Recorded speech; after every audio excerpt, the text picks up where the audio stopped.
The 2026 SolarWinds World Tour is in full effect. We're lighting up cities across 6 continents. Sorry, Antarctica. Maybe next year.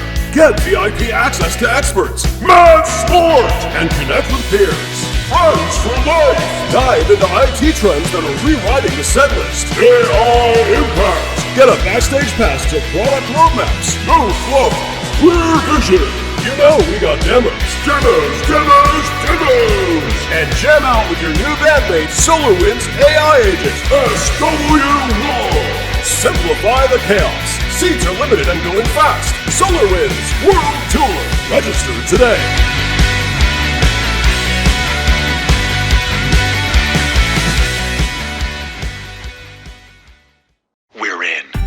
Going to reroute the thermo drive. Electronic mail failure. Stored forever in a virtual library. Computers can't swim. They can now. The data turbines, the website, it's alive. Movies and mainframes.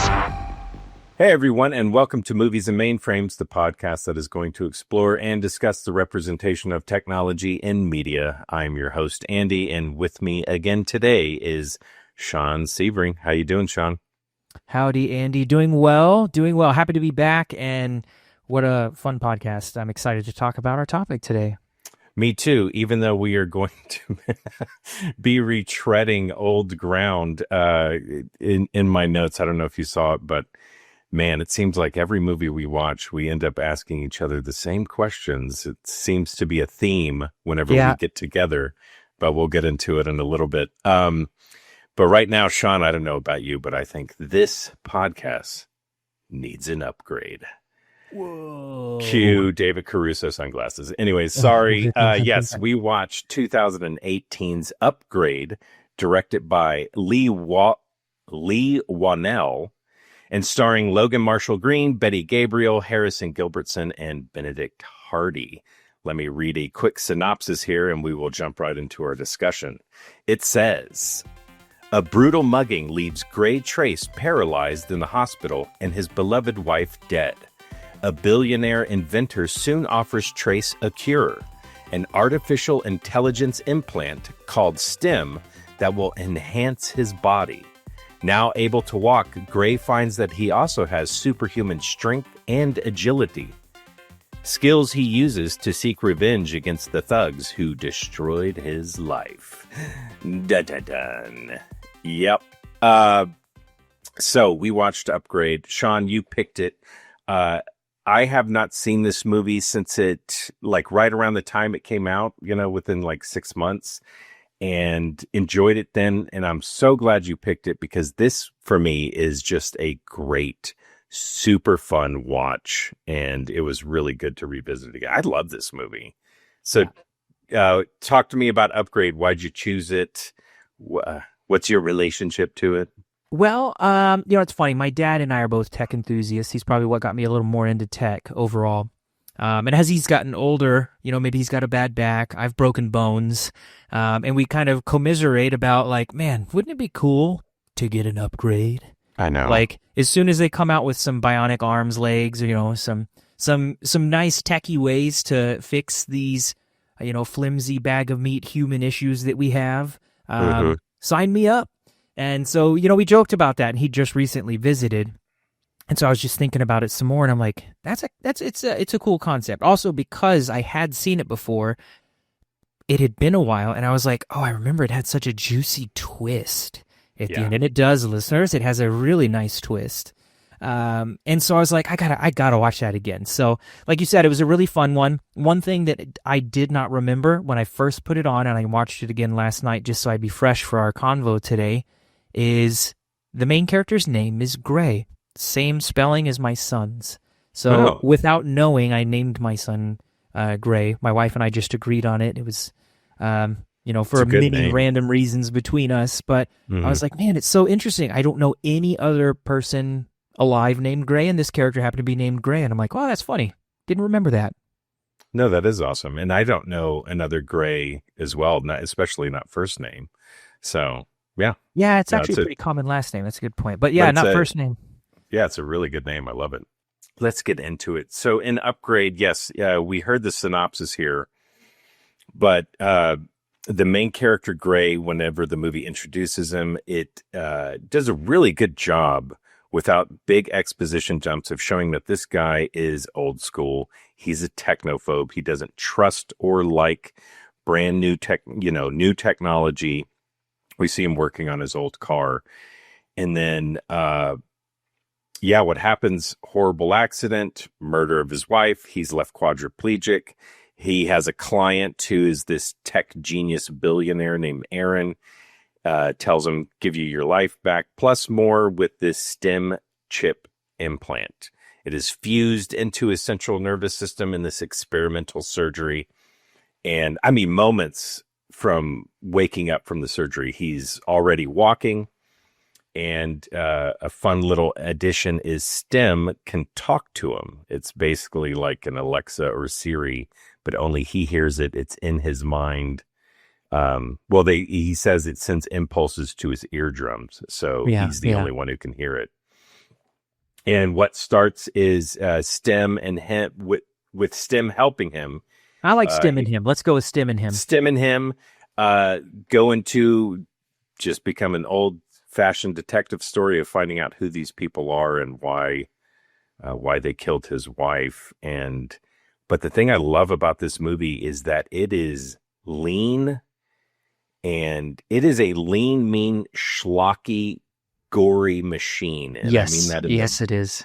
Because, this movie does all this typical sci-fi tropes of, whenever it's dealing with these kind of technologies, what does it mean to be human? What do you control? What is your choice versus a computer's choice? And, the thing I love about this movie is it stays in its lane. It decides to not have these big existential questions and conversations. It decides to go for just straight revenge. I mean, it's straight up John Wick. And that's what I was going to say. Yeah. Yeah. It is a grindhouse, gory, fun mess. But also it has something to say about this technology without really having a message. Like, it does a really good job of doing very subtle world building. I looked it up, in this world, it's supposed to take place in 2046. I don't remember there ever being anything on the screen. It was probably pulled from like an interview or something like that. So this is in the near future.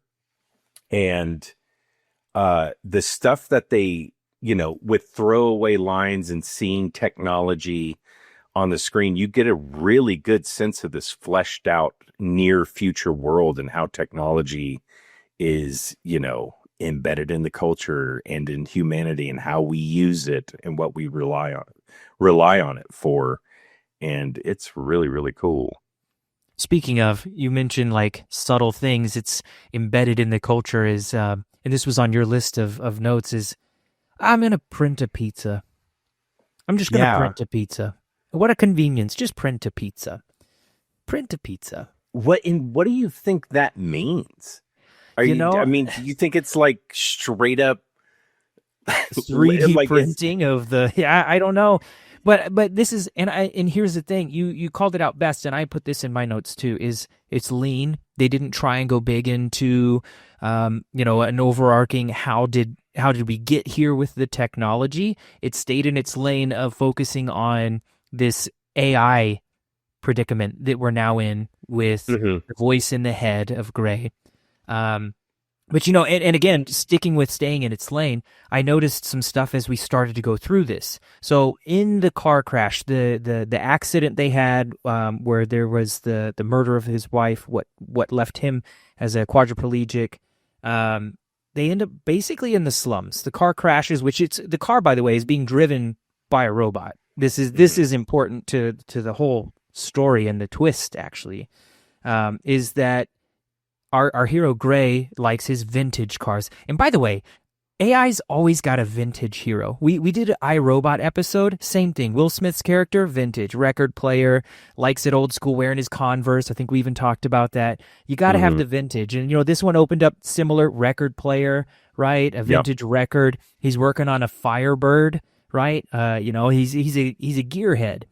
So anyway, he's got this car he's built for this billionaire you mentioned, probably trillionaire in 2046, who knows? Yeah. But then he needs the ride back from this guy's house. His wife's got this AI car.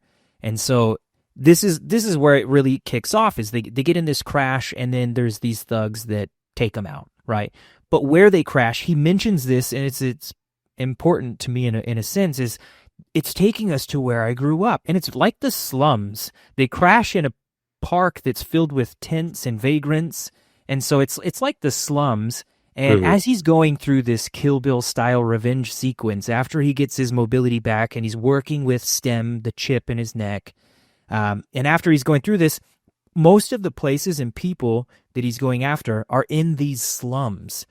But at the start of the film, when it zooms out and everything's peachy, we see this huge... Oh, actually, it's still after the accident, but it's showing us where he was taken to the hospital, where the detectives are that are starting to work on this. It's this massive futuristic city.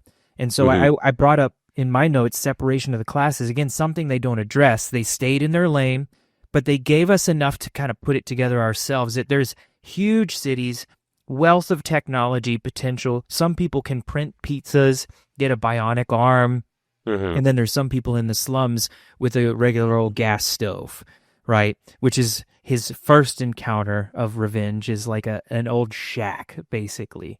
So talking about the world building, we go from printing pizzas to then all of a sudden he's in the slums, and he's doing his first revenge sequence.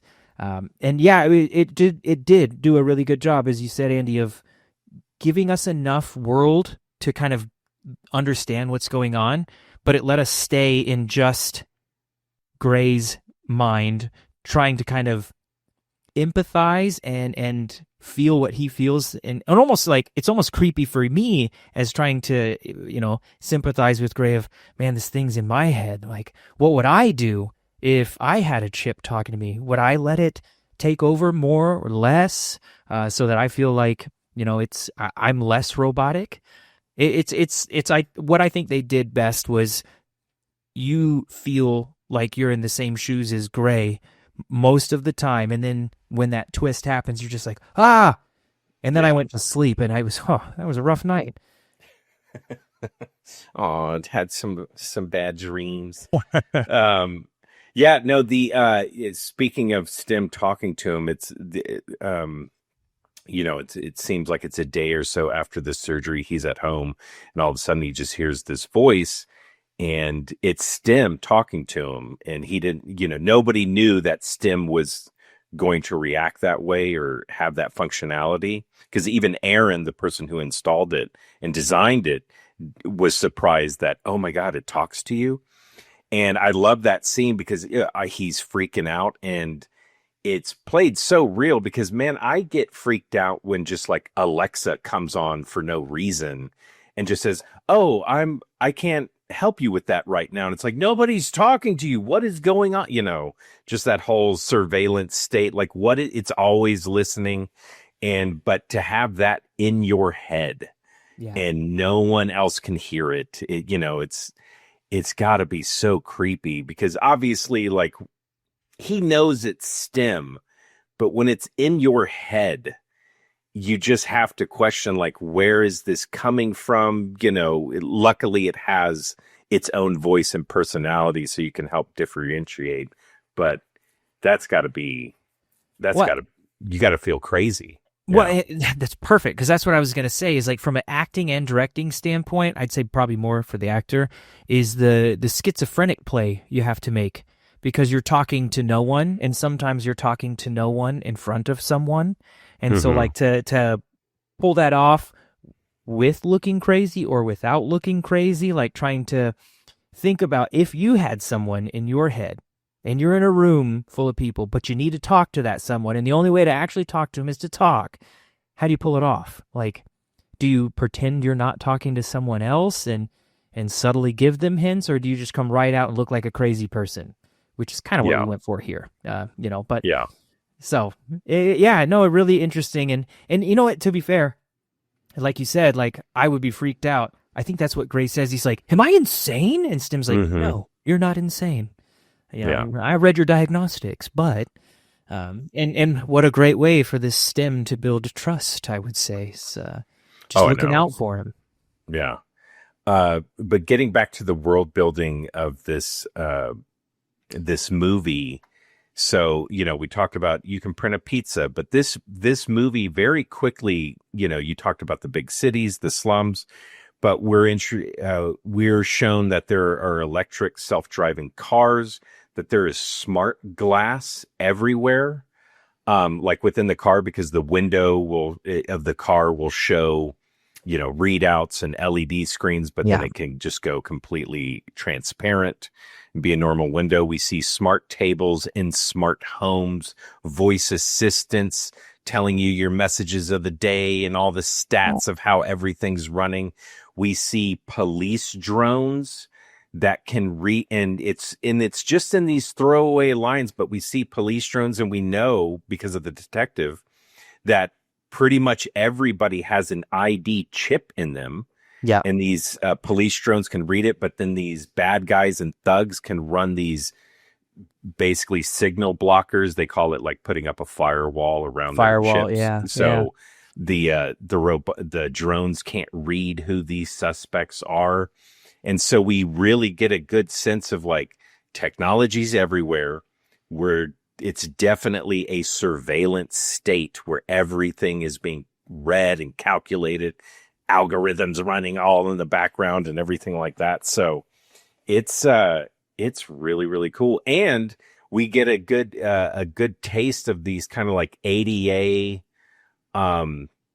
compliance things, because he has a state-of-the-art wheelchair that has a wireless charging pad. When he is a quadriplegic, they install these robotic arms in his kitchen that all he has to do is give a voice command, and these robotic arms will make and give him something. So there's a lot of technology running around. And then even more so, once we get into his investigation and he starts taking out these bad guys one by one. Because one of the things when I first watched this movie is I was not expecting these enhancement implants in these bad guys, and they are real nasty. They got some nasty stuff in these thugs. One of them is one of the main thugs. This guy, I forget his name in the Fisk. Thank you, Fisk. He has a gun implanted in his arm, so all he has to do is in his palm. And another thing that was crazy is that he said it so deliberately it has to be like a voice command thing, but what did he do? He said like achoo or something like that. Yeah, he kind of bluffed a sneeze and blew, I'm guessing, through his nose, some nanomite style what we think of normally for medical purposes. Oh, let's put these nano things in your body to heal you. These ones were the opposite purpose, and they turned into basically like sickle cells is the closest thing I can think of. Yes, exactly. Is they did a neat job with the CGI of showing what is essentially invisible dust to the human eye flying into an enemy of his, another casual person in the movie. And then, going into his nose, which is gross, nose to nose. But anyway... Yeah, these tiny machines going into this other person, and what a different take on warfare, so to speak. And the thugs are all ex-soldiers, to give you some additional context, which they don't get into too much, again, staying in its lane, leaving us to kind of make some assumptions of our own so that we can focus on the story that we're supposed to. But these thugs, he uses it's almost like a bioweapon, but it's not.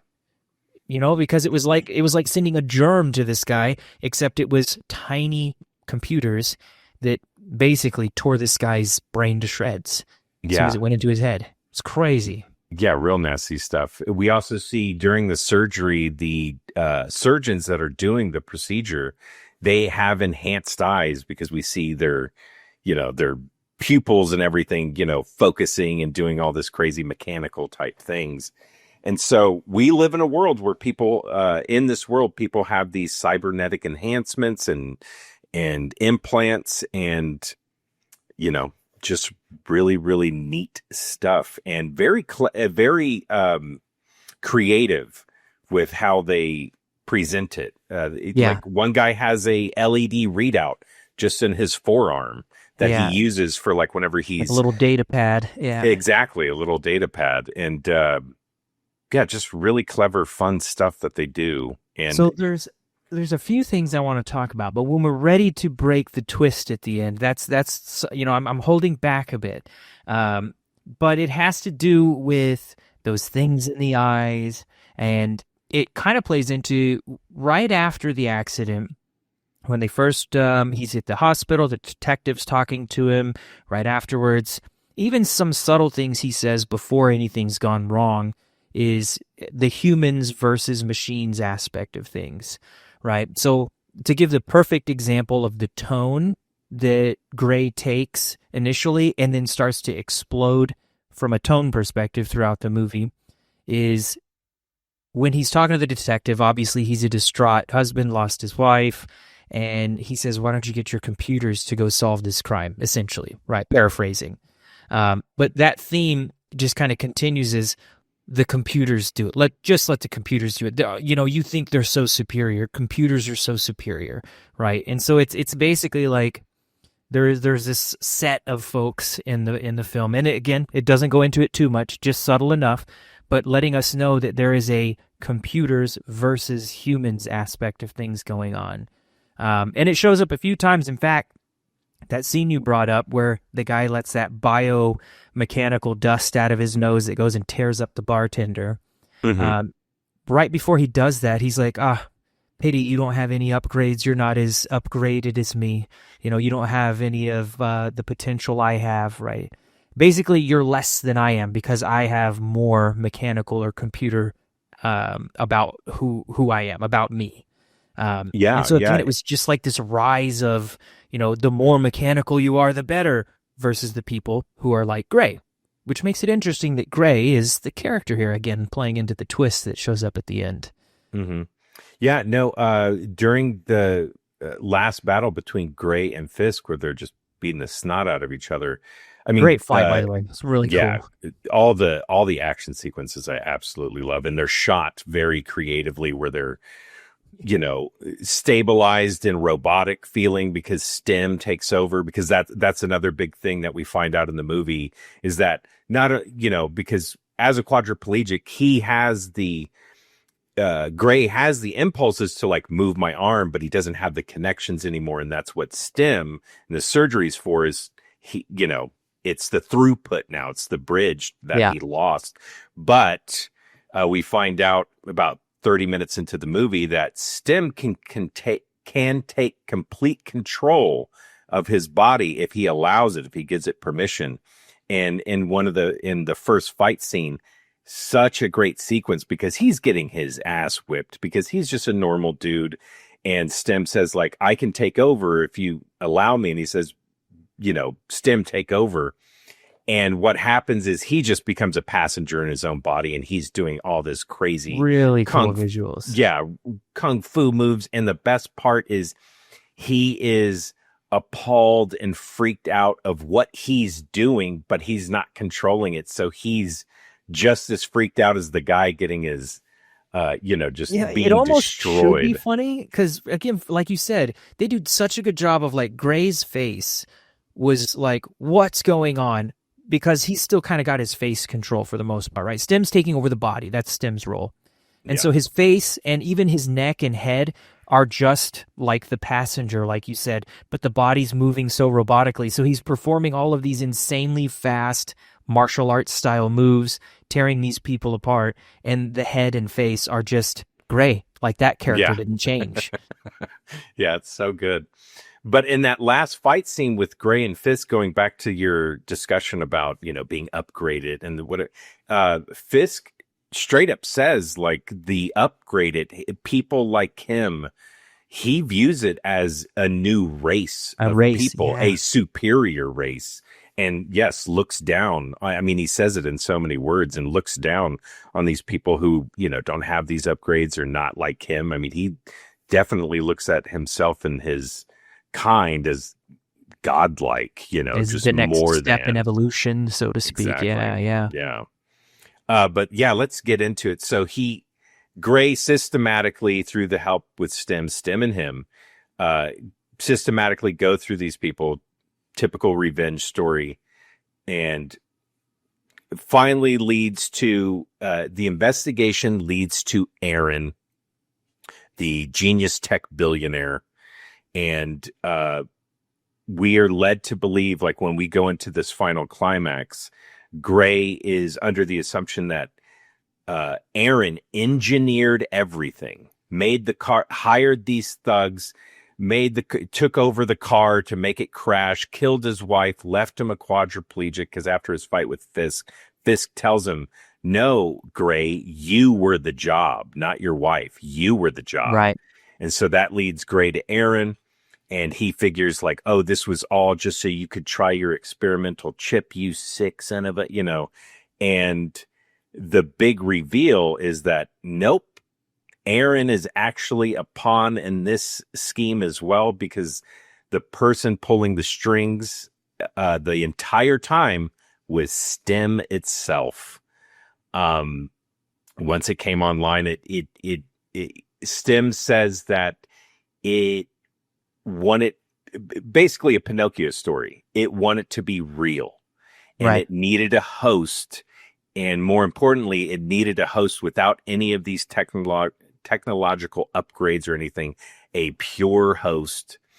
And so it engineered everything. So Aaron was even trapped in this scheme and held prisoner by Stem's grand designs. And it's a really good, effective reveal.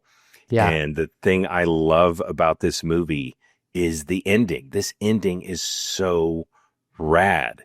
Because once Gray finds out the truth, the detectives there, along with Aaron, and Stem is taking over the body, because in a previous scene, all the safeguards were removed from Stem, so Stem can take over whenever it wants, and it's going to kill the detective and take over, but he's fighting against it, with his own brain power. And then the way the movie shows it is he holds a gun to his head, so he's going to end his life and Stem's. And then it cuts to a hospital room. He's waking up. His wife is there. She's not dead anymore. And she says, "Oh, we had a crazy accident, blah, blah, blah. I'm so glad you're here. I love you." And you're thinking like, okay, this is obviously fake, or are they going to go for this cheesy ending? And it obviously cuts to the real world.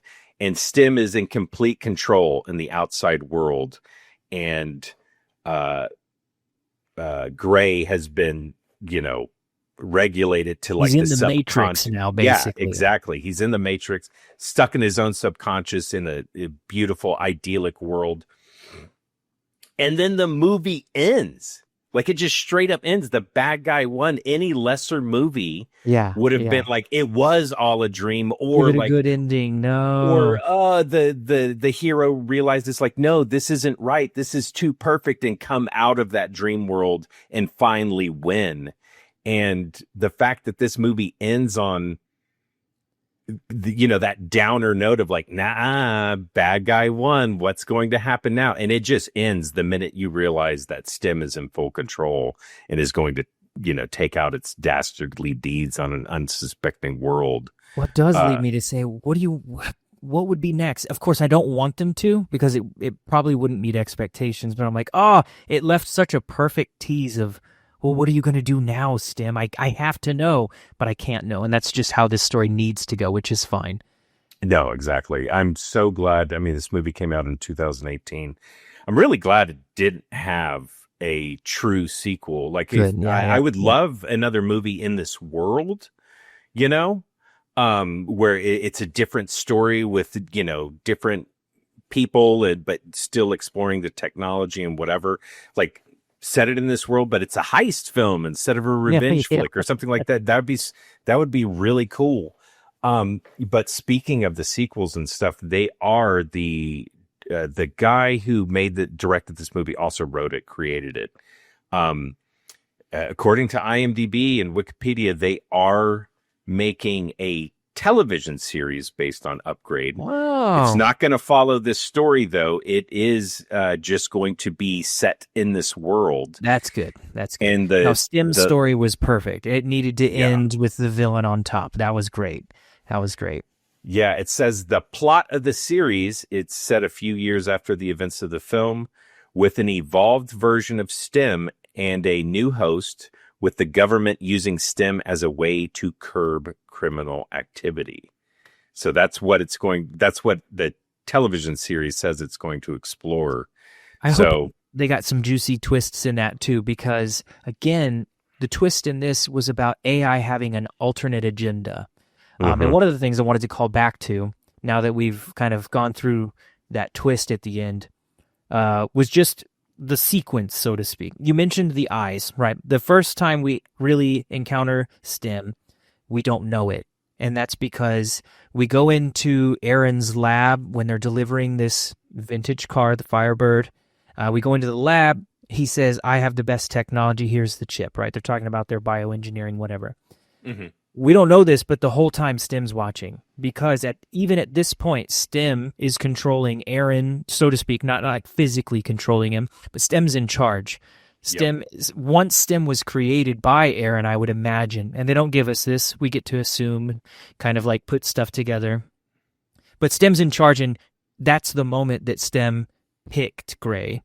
He said, You're distrusting of technology. I'll be able to get to you and your body. We will become and this is another thing I love, you will become my vessel, which Vessel was the name of Aaron's company, if I'm not mistaken. Vessel was the name of the company. Yeah. So Vessel was the name of that company that made all the implants for the arm, the guns, and all this.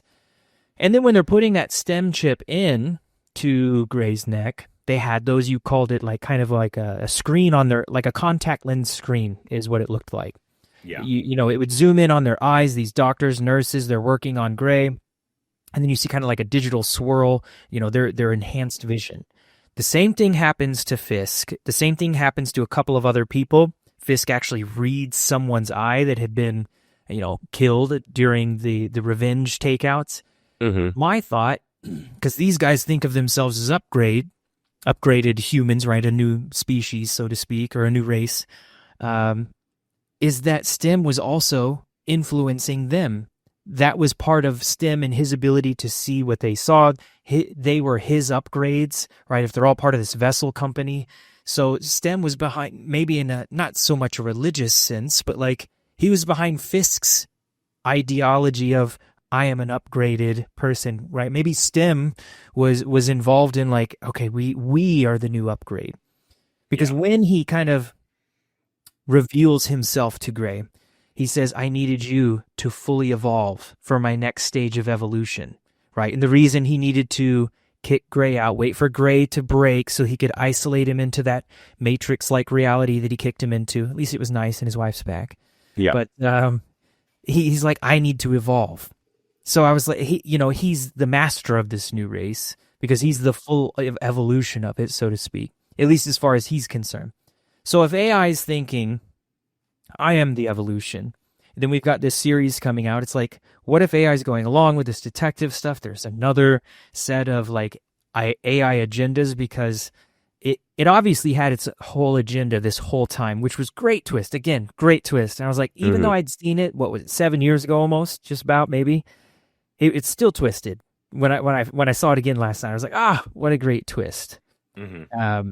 And then the last thing to me, which was curious about this, again, talking about evolution, was why would he choose a human body? If AI is so smart, so developed, and is thinking, I need to evolve, he chose the guy with no technology. He wanted the human body. So I just think that's neat because, you listen to talks about the most advanced thing in the world, and the human body is one of them, if not the most advanced piece of technology when you think about it and look at it. And so it's like, did he think that? Did he observe that? And I'm giving STEM a he because that was the voice. Yeah. Authored by a man or narrated by a man. But, the human body, it's like, why would AI, this brilliant thing that orchestrated everything that happened in the movie, choose a human body? as its vessel. Again, bringing up vessel. But I found that curious that was what it chose to evolve into. Yeah, no, it is. I understand it from, like, the only thing I can think of, I understand it from the AI's perspective, like from a acceptance of, because, if it went the route of, Age of Ultron, where it just I thought about that movie in contrast using Vessel and these other companies to build a robot body or something like that. So it's like, cool, I am autonomous. I am not just this ghost in the machine anymore. I am a physical being in the real world. If this next step of evolution is for it to, we're going to assume world dominance, taking over the world, leading the way to the next step of evolution.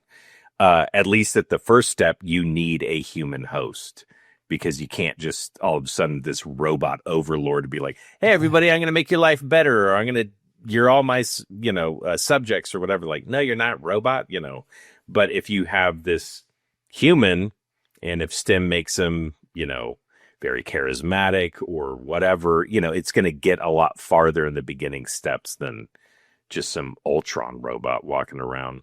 But I was also curious too, like, why it was important for STEM to choose a body, a vessel with no upgrades, because that was specifically said that it wanted a pure, vessel or subject or whatever the wording was, with no upgrades. And that was the curious thing for me, where it was like, why? Like, why does it have to be pure? Like, I mean, if you're going to do this taking over the world thing, wouldn't somebody like Fisk be better, because you're already like a walking weapon? But yeah. That makes me think of, and man, I would love to do this franchise with you at some point if you haven't already covered it, but the Alien universe, right? If we're going back into Covenant and such with Michael Fassbender, which is a great take on AI, giving you the suspicion that AI is behind all of the devastation that we have.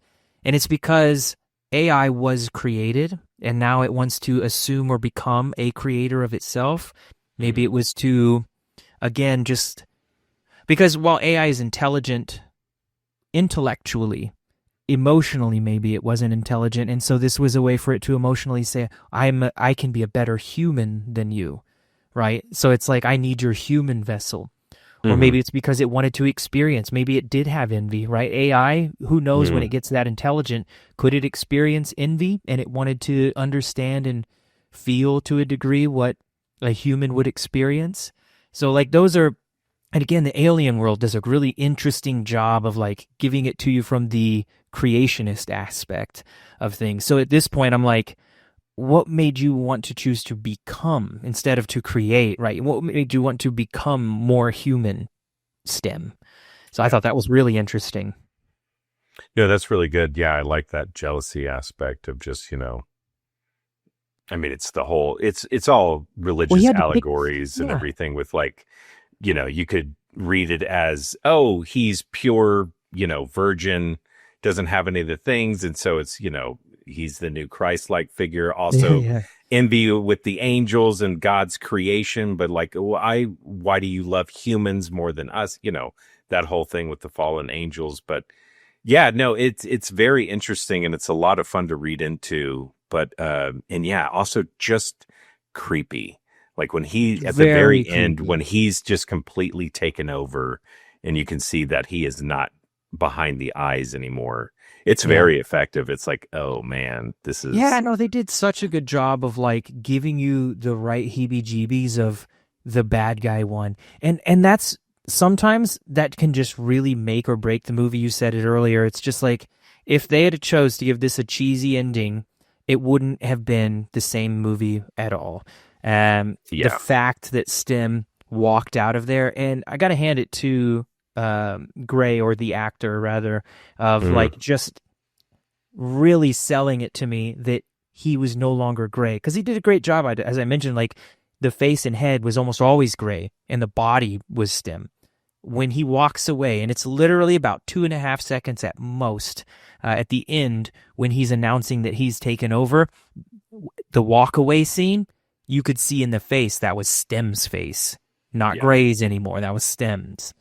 The last thing, if I were to say, because we're talking about like technology here, is now I have to wonder, do I sympathize for Gray or not? He's in this alternate reality now. And this is another stuff, we've talked about alternate realities before. Would you go there? We've talked about, Ender's, or not Ender's Game, I'm sorry, Ready Player One stuff. At this point, if he's ignorant to it, do we feel good for Gray? It's like, you get to be back with your wife as far as you know.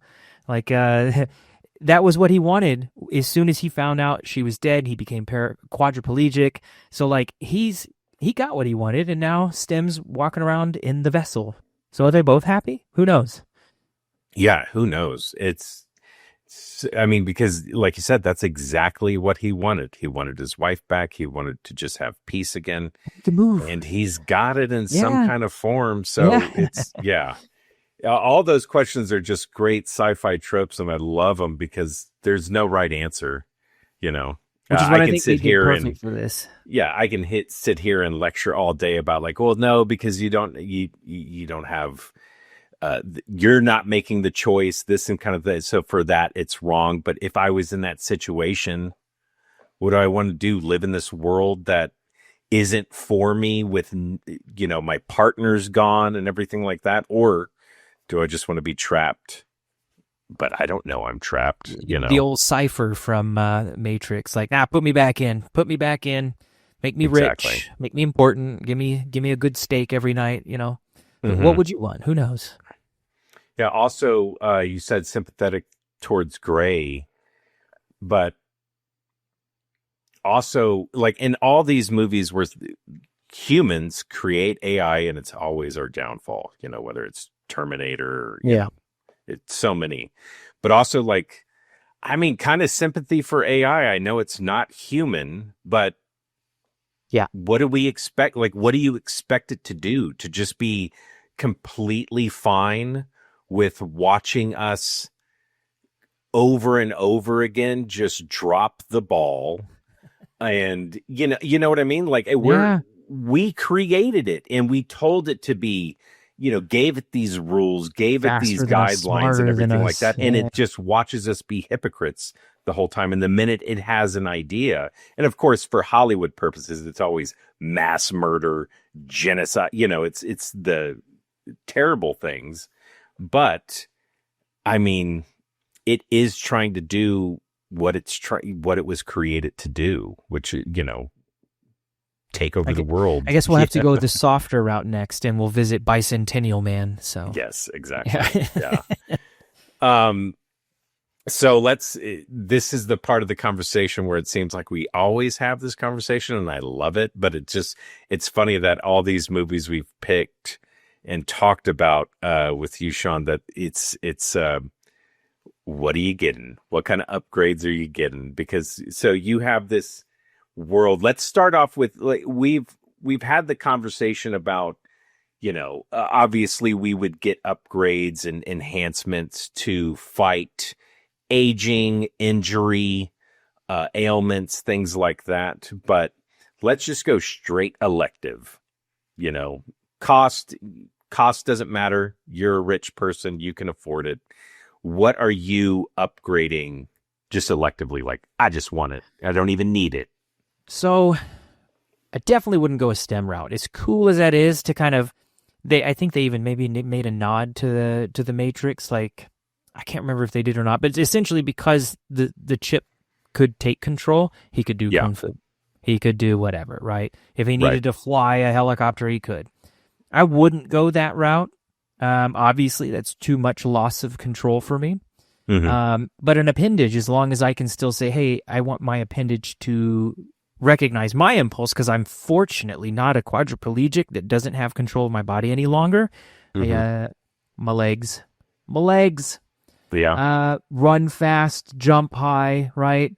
Carry myself without worrying about, breaking my leg playing in the yards with the kids, and that's happened. But, if I'm going, especially as like let's see how this goes. I'd go for some strong legs, some nice strong legs. Yeah, I think, realistically, I would go the stem route because it would just open up.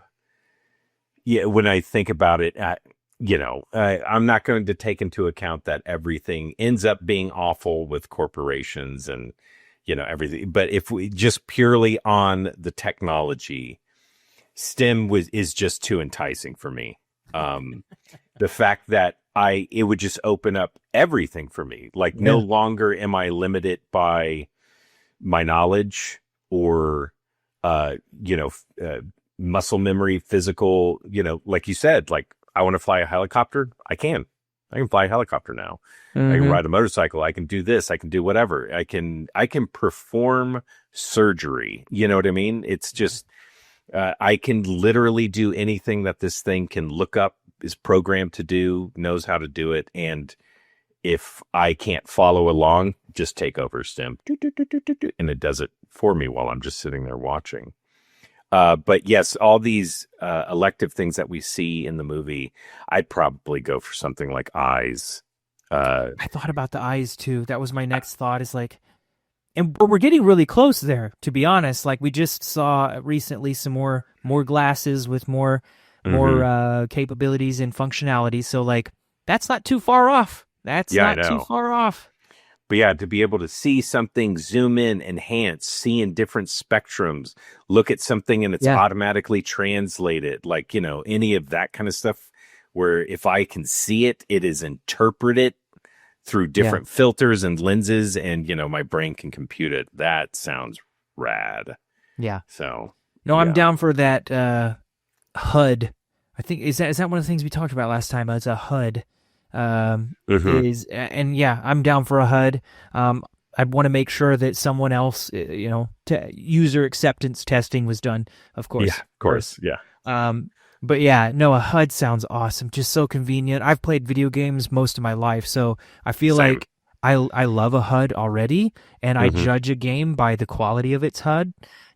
So if I had that in real life, like we're already, again, still fairly close to some of those things, albeit not in the eye, but like I have a small HUD on my wrist. My smartwatch tells me my heart rate, how well I slept last night. And it's like, if you could just put that in my eyeball at my leisure, that'd be great. I know. Great. I would love it if, at certain times, if that I could just pop that up. Hey, I'm driving. Cool. I have, temp, mileage, all this kind of stuff, distance, and it's in my HUD. Or I'm working out, I can see my heart rate. I can see this, I can whatever. I would love a stamina readout meter bar, and all that kind of stuff. Yeah. I'm so used to it that I would love to see that kind of stuff and just have, just the most mundane things, but it's just in my head. Like, hey, I'm cooking. I got the timer up in the left-hand corner. I got the, whatever. I would love a HUD with all these readouts. No, that would be great. All right. Okay, so we talked about some enhancements. Now let's go full bore. You are a weapon of war, Sean. You were not held back by your actual life. You are now a soldier. You're, what implant, like the ones that we see in this movie and everything, what kind of weapon implants are you seeing? Because we've seen some really nasty stuff in this movie, like guns and arms, the the nanobite, machines that can rip people to shreds. We got the cool eyeballs and things like that. Like, what are you going for to prepare you for battle? You know what? And I don't know if this was or is, maybe I'm forcing it into the universe, but it's pretty close. So there's a scene, which actually there's two parts of this scene I thought was interesting. There's a car chase scene, which great action film. Glad it had at least one small car chase. It did. And it was the mechanical cars versus the robotic cars, right? The combustion engine versus, any AI controlled vehicles and such, right? So they're on the highway, and of course, Gray is behind the wheel of the Firebird, and Stim's in control as often as need be. But at one point, Stim says, we're outrunning the detective that's been both helping them and now chasing them. Stim says, well, you'll need to take over. And I was like, why is Stim giving him? Again, I think maybe it was a trust exercise from Stim so that they're on the same team. Well, then he says, okay, you need to take over. So, okay, Gray's like, I'm driving, which still means he's sending the impulses through Stim.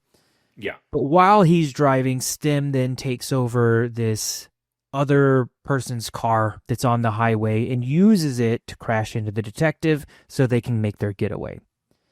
So what he does there is the other thing. So the one thing was, why did he tell Gray to take over? We know he can do that. We just joked about, I can fly a helicopter if I need to. But then if he can take over this car and crash it into somebody else, that's the kind of power I'd want as a weapon of war, whether it was, in mass control of things. I'd imagine it's not, because I only have a human's brain. I'm not, multitasking is finite for me as a human. But could I, if you and I were about to go into combat, kind of like seize you up, take control of you, or maybe even, quote unquote, read your mind, read your impulses, read what weapons you were about to engage, because you're half technology too. So kind of more of the psyop side of like, I want to see if I could be a hacker almost even, but exactly. like a soldier hacker. So like, how would that work? Because Stem did it. He took over a car and crashed it. Would I have that ability as one of these upgrade soldiers? I would want to go with something like that. That sounds fun in this universe. That's a great answer. Yeah, if you could hack things around the environment, whether they're like security cameras, drones, this and that, to do your bidding or turn off. And same thing with implants within people, because they're all computers as well. If you could disable my laser eyes because, whatever, then you've effectively, you've made me inert, so I'm not a threat anymore. No, that's really good. It beats my, I want a flamethrower in my arm. Hey, look, sometimes you got to go for like the flamboyant upgrade there. So yeah, no, good stuff. But man, what a fun movie to watch. I'm glad that one came out and stood out on the list for me. No, yeah, I'm so glad you picked it. Yeah, such a fun watch. And yeah, it's definitely now, like, because it's been about 6 years since I've seen it, it's definitely going to go into my rotation. After I watched it, I was like, I should just buy this. It's good. Yeah. And like, you're in and out in like 90 minutes. It's so good. Yeah. Perfect bite-sized action-packed revenge. All right, Sean, well, do you have any other things you want to bring up before we wrap up? No, other than because there's only been 2 Grays I've known in my life, I wish my son all the best. And if you get the chance to experience a STEM son, I'm hoping there to see it, right? 2046, not too far away. So we'll see how accurate they are with their timelines. Yeah, exactly. Yeah, some of the things I would welcome and the other ones, not so much. Like, I would love to be able to go home and just print a pizza. That would... Yeah. As much as I love cooking, there are times where if I could just press play on dinner, that'd be nice. Yeah, it'd be great. All right, Sean. Well, thanks for joining me today. This was a fun one. Thanks, Andy. And listeners, thank you for listening. Remember, I want to hear from you. If head over to thwack.com, look for Movies and Mainframes, leave me a comment, and you can always reach me at moviesandmainframes@solarwinds.com. That's going to do it for another episode. We are going to log off, and we will catch you later. Bye, everyone. Movies And Mainframes.